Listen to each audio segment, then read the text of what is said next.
அனைவருக்கும் ராஜவேலின் இனிய வணக்கங்கள். நான் பாரதியாரை பற்றி சில செய்திகளை தங்களுடன் பகிர விரும்புகின்றேன். பாரதியார் 1882ஆம் ஆண்டு டிசம்பர் 11ஆம் நாள் திருநெல்வேலி மாவட்டத்தில் உள்ள எட்டயபுரத்தில் குமாரசாமி ஐயாவுக்கும் லக்குமி அம்மையாருக்கும் மகனாக பிறந்தார். இவர் இயற்பெயர் சுப்பிரமணி என்பதாகும். தன் இளமையிலேயே கவிப்பாடும் ஆற்றலையும் புலமையையும் கொண்டிருந்ததால் எட்டயபுரத்து மன்னர் இவரை பாராட்டி பாரதி என்னும் பட்டத்தை வழங்கினார். அன்று முதல் சுப்பிரமணிய பாரதி என்று அழைக்கப்பட்டார். தன் தாய்மொழியாகிய தமிழ்மொழி மீது மிகுந்த பற்று கொண்டவர். அழகியல் உணர்வும் தத்துவ சிந்தனையும் ஒருங்கே பெற்றவர். வாழ்வில் தமிழர் நலன், இந்திய விடுதலை, பெண் விடுதலை, சாதி மறுப்பு என இவருடைய தமிழ் பாயாத இடங்களே இல்லை. சோர்ந்து கிடந்த மக்களை தன் எழுத்துக்கள் மூலமாகவே விடுதலை உணர்வை ஊட்டியவர் இந்த கவிதந்தை. இந்த கவிதந்தையின் கவிதையில் என்னை மிகவும் ஈர்த்த சில வடிகள் சிலவற்றை விவரிக்கின்றேன்.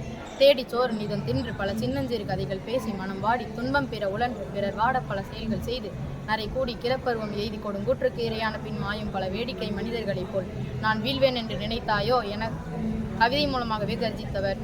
குழிக்குள் ஆயுதம் வைத்து தாக்கியவரிடையில் மொழிக்குள் ஆயுதம் வைத்து தாக்கியவர் நம் பாரதி என கூறி விடைபெறுகிறேன். நன்றி, வணக்கம்.